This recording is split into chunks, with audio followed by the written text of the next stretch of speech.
گر تم نہ سنو گے تو میری کون سنے گا؟ کہ حبیب صلی اللہ علیہ وسلم کا ارشاد ہے، بدماشوں میں، شریروں میں سب سے بڑا شریر عالم ہوتا ہے، اور اچھوں میں سب سے اچھا بھی عالم ہی ہوتا ہے۔ جس عالم کے قدم راہ پہ ہیں، دین پہ چلتے ہیں، پیغام خدا و پیغام مصطفیٰ کو آپ کے سامنے رکھتے ہیں، ان کے مطابق وہ چلتے ہیں، کہیں پر قوم میں فساد ہے، پارٹی ہے، فتنہ ہے، دباتے ہیں، تو ایسے عالم، ارے کیا ہی مستی میں یہ سب بچے، ایک آدمی بڑے آدمی بیٹھ جائیے ان کے بیچ میں، ایک آدمی کوئی بڑے ان کے بیچ میں بیٹھ جائے، ان کی انجمن توڑ دیجئے، یہ ایک جگہ بیٹھ گئے ہیں، ان کو بات کے بغیر رہا نہیں جاتا، ایک آدمی بیٹھ جائے، ان کو الگ الگ کیجئے۔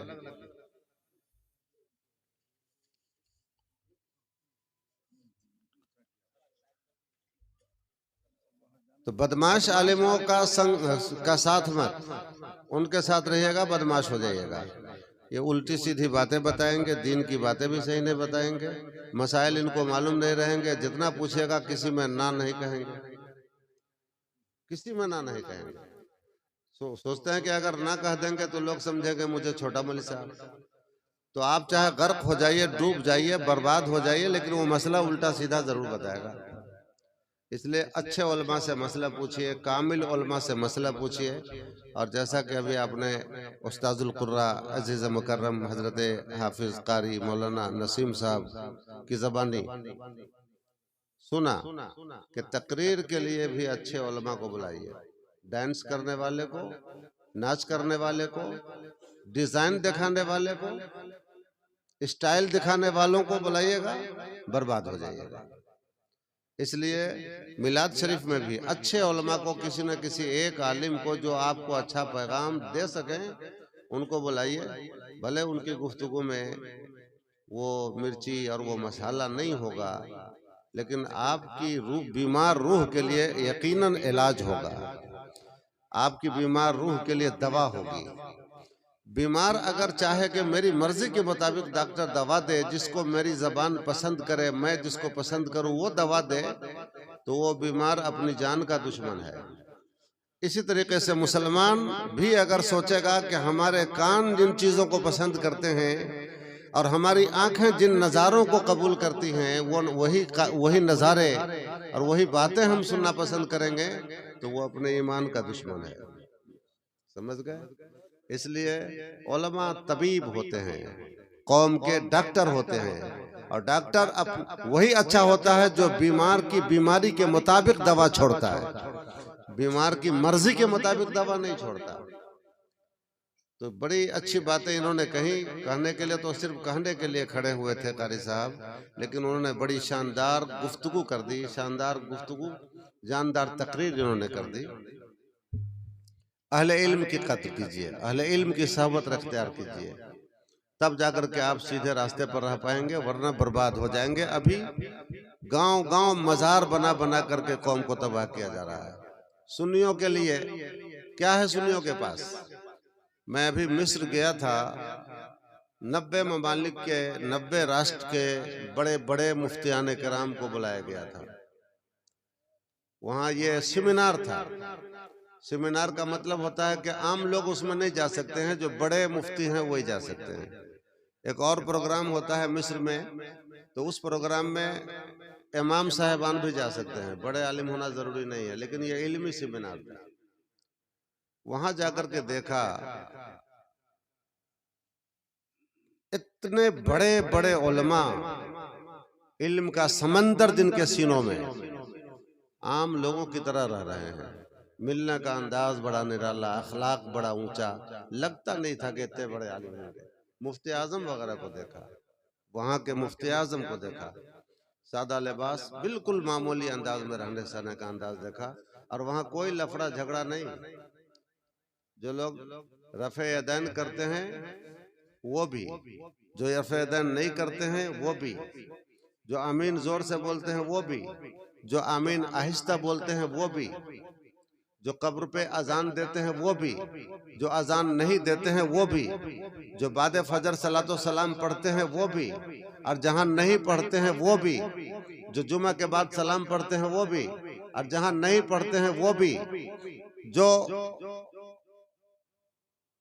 خون نکلنے سے وضو ٹوٹنے کا قول کرتے ہیں وہ بھی، اور جن کے یہاں خون نکلنے سے وضو نہیں ٹوٹتا ہے وہ بھی، مسائل میں 1000 مسائل میں، بلکہ اس سے بھی زیادہ مسائل میں اختلاف کے باوجود بھی سب ایک دوسرے کے گلے لگ رہے تھے۔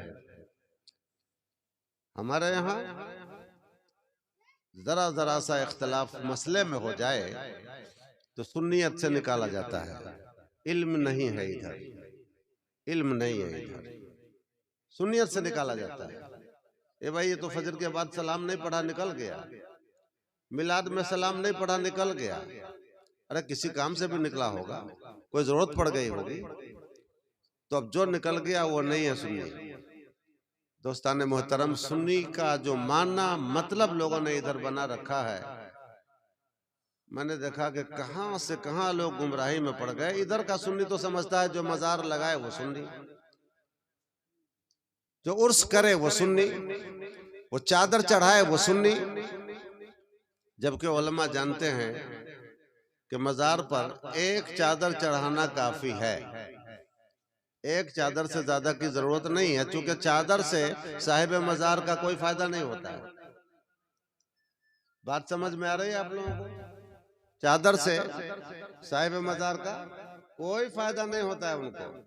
اب اس کو یوں مثال میں آپ کو میں سمجھاؤں، ایک شخص 1,00,000 کی چادر لے جا کر کے مزار پہ ڈال دے، اور ایک حسن صاحب جائیں وہاں مزار پہ چادر نہ ڈالیں بلکہ 3 مرتبہ قل ہو اللہ، 1 مرتبہ الحمدللہ پڑھ کے اور صاحب قبر کو، صاحب مزار کو ایصال ثواب کر دیں۔ اب پوچھئے علماء سے کہ 1,00,000 کی چادر کا زیادہ فائدہ ان کو ہو رہا ہے یا یہ 3 مرتبہ قل ہو اللہ کا فائدہ ان کو زیادہ ہو رہا ہے؟ سارے علماء بتائیں گے کہ نہ، 1,00,000 نہیں 1 کروڑ کی چادر ڈال دو، اس سے ان کا کوئی فائدہ نہیں ہے۔ 3 مرتبہ قل ہو اللہ پڑھ کے جو آپ نے ایصال ثواب کر دیا، اس سے ان کا زیادہ فائدہ ہو گیا۔ سمجھ رہے ہیں؟ الٹا ہو رہا ہے، یہاں سب الٹا ہو رہا ہے۔ امام صاحب کی 3 مہینے کی تنخواہ نہیں، اور شاعروں کو چھلکا کے نذرانہ دیں گے، نعت پڑھنے والوں کو چھلکا کے۔ گاؤں میں معلوم کیجئے گا تو اس آدمی پر 3 مہینے کا درمہا باقی ہے، اور یہاں کمر لچکا کے سارا کچھ الٹا ہو رہا ہے، مذہب کے نام پر، نیکی کے نام پر۔ عرس منانا کیا ہے؟ عرس منانا سنت بھی نہیں ہے، سن لیجئے، بس جائز ہے۔ زیادہ سے زیادہ کھینچ تان کیجئے گا تو مستحب ہے، مستحب سے آگے نہیں جائے گا۔ ایک مستحب کو ادا کرنے کے لیے ہزاروں حرام کاریاں ہو رہی ہیں۔ میں تو سمجھتا ہوں کہ آج علماء سیمینار کریں تو عرس کو ناجائز حرام ہونے کا فتویٰ دے دیں گے۔ جو حالات بنائے رکھے ہیں ان لوگوں نے، وہ بھی دلیل نہیں چلے گی کہ بھائی ایک جائز کام کے کرنے میں 100 ناجائز کام آپ کو کرنا پڑ رہا ہے تو اس جائز کام کو کرنے کی کیا ضرورت ہے؟ لیکن سارا سنی کو اسی میں جھونک دیا۔ مدارس ویران ہو گئے، مدارس ویران ہو گئے، جہاں سے اسلامی تعلیم کی شمع جل رہی تھی، جہاں سے اللہ اس کے رسول کی راہ بتائی جا رہی تھی، جہاں سے آپ کو اسلام بتایا جا رہا تھا، وہ مدارس کمزور پڑ گئے، خانقاہیں آباد ہو گئی۔ 50 لاکھ کا مزار کائے کے لئے بھائی؟ ہمیں علماء بتائیں، آپ لوگ میری اصلاح کریں۔ کسی حدیث میں لکھا ہے کہ جس بزرگ کے قبر پر جتنا قیمتی مزار بنا دیا جائے تو اللہ کے یہاں بھی ان کا رتبہ اتنا زیادہ ہو جاتا ہے۔ کیا قاری صاحب ہے ایسا؟ اچھا، کوئی اللہ کا ولی ہے، اللہ والا ہے، واقعی میں اللہ کا بندہ ہے، برگزیدہ ہے، اللہ کا محبوب بندہ ہے، اور اس کا مزار نہیں بنایا جائے تو کیا اللہ کے ہاں اس کا درجہ گھٹ جائے گا؟ کوئی اللہ کا ولی ہے ہی نہیں، لیکن بیٹا مالدار ہے، باپ کا مزار بنا دیا، اور پھر اس کے بعد اس کا پوتا اور زیادہ مالدار ہے تو اس مزار کو 50 لاکھ کا بنا دے، 1 کروڑ کا بنا دے، تو کیا اس 1 کروڑ کے مزار بننے سے ان کا رتبہ خدا کی بارگاہ میں بڑھ جائے گا، گروز بڑھ جائے گا۔ تو حقیقت کو سمجھیے میرے بھائی، یہ دنیا چھوڑ دینا ہے، دنیا کی رنگینیوں میں مت کھوئیے۔ ہر آدمی سمجھیے کہ ہم مسافر ہیں، جس طرح آج شبراتی صاحب دنیا سے چلے گئے، یقین نہیں ہو رہا تھا، جب پہلی بار سنا تو یقین نہیں ہو رہا تھا، میں تو 6-7 بار پوچھا کہ بھئی شبراتی صاحب مہندر نگر کے، تو ہاں وہ انتقال ہو گئے۔ اب دیکھیں کسی کے وہم و گمان میں بھی نہیں تھا، لیکن وقت آیا، پھر وہ 1 سیکنڈ آگے پیچھے نہیں ہو سکا، موت اپنے وقت پر آ گئی۔ ہر کوئی سمجھ لے، نہ جانے کس گلی میں زندگی کی شام ہو جائے۔ ابھی جو ہم سانس لے رہے ہیں، اگلی سانس ہم لے پائیں گے کہ نہیں لے پائیں گے، کوئی یقین نہیں ہے۔ تو موت اس قدر یقینی چیز ہے، اور کب آ جائے کوئی پتہ نہیں ہے۔ سدھریے۔ مہندر نگر میں تاڑی پینے کا، شراب پینے کا جو عام رواج ہے، اس شراب کو چھوڑیے، ابھیان چلائیے، کمیٹی بنا کر سختی کیجئے، چند لوگوں کی سرفروشان اسلام کی کمیٹی بنا کر کے شراب پر پابندی کیجئے، اس زندگی کو تابناک بنائیے، انشاءاللہ قبر بھی تابناک ہو جائے گی۔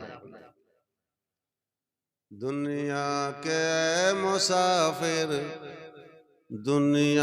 دنیا کے اے مسافر، دنیا میں کھو نہ جانا، دنیا میں کھو نہ جانا، کر یاد اپنے رب کو، کر یاد اپنے رب کو، رب کو ہے منہ دکھانا، دنیا کے اے مسافر، دنیا میں کھو نہ جانا، دنیا میں کھو نہ جانا۔ یہ کوٹھیاں یہ بنگلے جس میں تو عیش کرتا، یہ کوٹھیاں یہ بنگلے جس میں تو عیش کرتا، سب چھین لیں گے تجھ سے،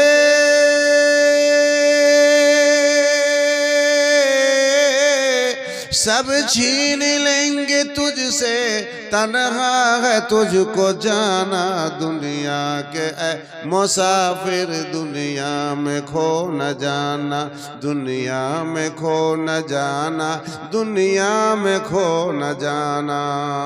مدارس کو مضبوط کیجئے، تعلیم گاہوں کو مضبوط کیجئے، دانش گاہوں کو مضبوط کیجئے۔ الحمدللہ آج اسٹیج پر کئی اداروں کے ناظم اعلیٰ بیٹھے ہیں، کئی اداروں کے۔ قاری صاحب کا تو آپ نے سن لیا، شاندار ادارہ چلاتے ہیں، بچوں کو تعلیم اسلام سے آراستہ فرماتے ہیں، محنت کرتے ہیں، بہت کچھ آپ نے سن لیا۔ دوسری طرف ہمارے بڑے بھائی صاحب ناظم اعلیٰ حضرت مولانا محمد عیسیٰ صاحب مجاہد دورہ، اس نیپال کی سرزمین پر میرے علم کے مطابق سب سے پہلا ادارہ انہوں نے قائم کیا لڑکیوں کا، ورنہ ہم لوگ گھوسی جاتے تھے، بڑی پریشانی ہوتی تھی، اپنی بچیوں کو ہم لوگ گھوسی جاتے تھے، اور وہ بھی اتنا ناز نخرہ، یہ کمی ہے داخلہ نہیں ہوگا، وہ کمی ہے داخلہ نہیں ہوگا، ناز نخرے اٹھانے پڑتے تھے، بڑی مشکل سے داخلہ ہوتا تھا۔ آج انہوں نے قائم کر کے ایسا حسین سلسلہ بنا دیا کہ ماشاءاللہ وہ ان کو دیکھنے کے بعد کئی ادارے قائم ہو گئے اس علاقے میں۔ مولانا حسن رضا جو ابھی آپ کے سامنے سے تقریر کر کے گزر گئے، انہوں نے بھی ادارہ کھول دیا، یہاں بھی آخر بچوں کی تعلیم کا بندوبست تو انہوں نے کیا، یہ کام ہے۔ حضرت مولانا احمد حسین میرے چھوٹے بھائی، یہ بھی ادارہ چلاتے ہیں، وہاں بھی بہت ساری بچیاں پڑھتی ہیں۔ سنیوں کو ضروری ہے کہ تعلیم پر توجہ کریں، ادارے کو چندہ دیجئے۔ یہ سنی مسلمان مدرسوں کو چندہ نہیں دے گا، جلسہ کے لیے اگر 50 روپے دینے والا ہے تو 500، یہ بوجھتا ہے کہ جلسے سے دین پھیل رہا ہے۔ اللہ اکبر، مدرسوں سے دین پھیل رہا ہے، مدرسوں کو مضبوط کیجئے، عرس میں تو چندہ دیجئے ہی نہیں۔ ایک بات بتائیے، آج شبراتی صاحب کے بچے ان کے نام سے ایصال ثواب کی محفل کر رہے ہیں، چندہ لیے ہیں کیا؟ آپ لوگ بولیے چندہ لے کے کر رہے ہیں کیا؟ یا گاؤں گاؤں رسید چھاپ کے گئے ہیں چندہ کرنے کے لیے؟ تو باپ دادے کا کام کرنا، ان کے نام کی محفل کرنا، ان کے نام پہ ایصال ثواب کرنا، یہ اولاد کا کام ہے کہ اپنے گھر سے جو طاقت ہے اس کے حساب سے کرے کہ لوگوں سے چندہ لے کے کرے گا؟ ہنسیے گا کہ نہیں ہنسیے گا؟ تو یہ عرس کرنے والے کیا کرتے ہیں؟ لوگوں سے چندہ لے کے اپنے باپ دادا کا عرس کرتے ہیں، لوگوں سے چندہ لے کے کرتے ہیں۔ بے شرمی کی حد ہو گئی، بے حیائی کی حد ہو گئی۔ لوگوں سے چندہ لے کے باپ کا کام کرتا ہے۔ آپ میں سے کوئی آدمی باپ دادا کا کام چندہ لے کے کرے تو کل سے چھچی نہیں کیجیے گا اس کے اوپر۔ بولیے نا، آپ لوگ خالی ٹکر ٹکر دیکھیے گا، کچھ بولیے گا بھی۔ اپنے باپ دادا کا کام اپنے جیب سے کرنا ہے کہ چندہ لے کے کرنا ہے؟ ماشاءاللہ، ہاں یہ مجمع بڑا بیدار ہے، ہم تو سمجھ رہے تھے سو گیا۔ اپنے جیب سے نہ کرنا چاہیے۔ تو یہ جو لوگ آتے ہیں باپ دادا کے نام پہ، عرس کے نام پہ اشتہار چھپا کے چندہ کرنے، بولیے شرم حیا دھوکے نہ آئے وہ؟ ان کو جواب دیجئے کہ آپ اپنے باپ کا کام کر رہے ہیں تو اپنے جیب سے کیجئے نا۔ ہم لوگوں سے چندہ کیوں مانگنے آ رہے ہیں؟ چندہ لے کر کے قوم سے کیا کر رہے ہیں؟ اللہ رسول کا ذکر کریں گے، اب وہاں پر پارٹی بناتا ہے اسٹیج پر پارٹی بنا کے جو اس کا مخالف ہے اس کو گالی سنواتا ہے، اور آپ لوگ چندہ دیتے ہیں ایسے لوگوں کو۔ بولیے، آپ لوگ بھی تو اس گناہ کے بھاگیدار ہیں۔ اللہ نے عقل دی ہے، شعور بخشا ہے، دماغ بخشا ہے، سوچ سمجھ کر 1 روپیہ ڈالیے کہیں، بے سوچے سمجھے 1 روپیہ کیوں؟ آپ کا پیسہ صحیح مصرف میں خرچ ہونا چاہیے، تب جا کر کے آپ کا بھی بھلا ہوگا، اور پھر اچھے اچھے کام پروان چڑھیں گے۔ اس علاقے میں کون نہیں جانتا کہ کون کتنا کام کر رہا ہے سنیت کا، لیکن حالت یہاں ایسی بنی ہے کہ اندھی نگری چوپٹ راجا، ٹکیسر کھاجا ٹکیسر بھاجا، سب مولوی صاحب برابر ہے۔ اللہ تعالیٰ آپ کو، ہم کو، سب کو ہدایت دے۔ آج تقریر نہیں ہو پائے گی چونکہ ٹائم مجھے لگتا ہے کہ 9:30 بج گیا ہوگا، 9:30 بج گیا ہوگا نا، اور جاہز ظاہر بات ہے اس کے آگے بڑھائیں گے تو خورشید صاحب کل پنچایت بٹھائیں گے ان کے اوپر، ان کے بچوں کے اوپر، تو یہ ساری باتیں ہیں۔ اس لیے تقریر کے لیے پھر ہاں ایک بات آخر میں ضرور کہہ دوں، بھائی صاحب بھی چند نصیحت کے کلمات کے ساتھ آپ کے سامنے آئیں گے۔ ایک بات ضرور کہہ دوں، جیسا کہ آپ نے حضرت قاری نسیم صاحب کی زبانی بڑی قیمتی بات سنی ہے کہ جب بھی میلاد کیجئے تو رسمی میلاد مت کیجئے کہ بس یہ مولوی صاحب وہ مولوی صاحب وہ مولوی صاحب 5 کو 7 کو 10 کو جمع کر لیا، ایک بھی کام کا نہیں، وہ غلط ہے۔ ایک ہی بلائیے مگر کام کا، جو آپ کو صحیح پیغام دے سکے، صحیح مسائل بتا سکے، ایسے کو بلائیے۔ ہمارے یہاں تو اگر مسئلہ کہ اعلیٰ حضرت پہ عمل کیا جائے قاری صاحب، تو مجھے لگتا ہے کہ 90% مولوی کو تقریر کرنا حرام ہو جائے گا۔ انداز ہے میرا، 90 کی بجائے 60 بھی ہو سکتا ہے، لیکن 90 60 70 جو بھی % بنے، اتنے مولویوں کو تقریر کرنا حرام ہو جائے گا، کیونکہ ان کو دین کی معلومات نہیں ہے، اور وہ باتیں کرتے ہیں دین کی۔ جو پارٹی بھی نیپال میں ہے، کانگریس ہو، MLA ہو، دیگر جو پارٹیاں ہیں، اپنا پروکتا کس کو بناتی ہے؟ ایسے آدمی کو اپنا پروکتا بناتی ہے جو پارٹی کے معاملے میں جانے ہی نہیں، پارٹی کی گہرائی کو سمجھے نہیں، پارٹی کے سمویدھان کو جو نہ سمجھے، ایسے کو کوئی بھی پارٹی اپنا پروکتا بناتی ہے؟ کیوں نہیں بناتی ہے؟ کیونکہ اس کو خطرہ ہے کہ اگر ایسے غیر جانکار کو، جس کو پارٹی کے بارے میں، اس کے رموز و نکات کے بارے میں، اس کی گہرائی کے بارے میں، اس کی گہرائی کے بارے میں، اس کے سمویدھان کے بارے میں، پارٹی کے قانون کے بارے میں جانکاری نہیں، بولنے کی صلاحیت نہیں، اس کو بنا دیا جائے تو پارٹی کی چھبی بگاڑ دے گا۔ بالکل یہی حال ہے ادھر بھی۔ اسلام کے بارے میں اسی سے سنیے جو اسلام کے بارے میں مکمل پوری کے پوری 100% جانکاری رکھتا ہو، تب جا کر کے آپ کو صحیح علم پہنچے گا، صحیح جانکاری آپ تک جائے گی۔ اللہ توفیق عطا فرمائے۔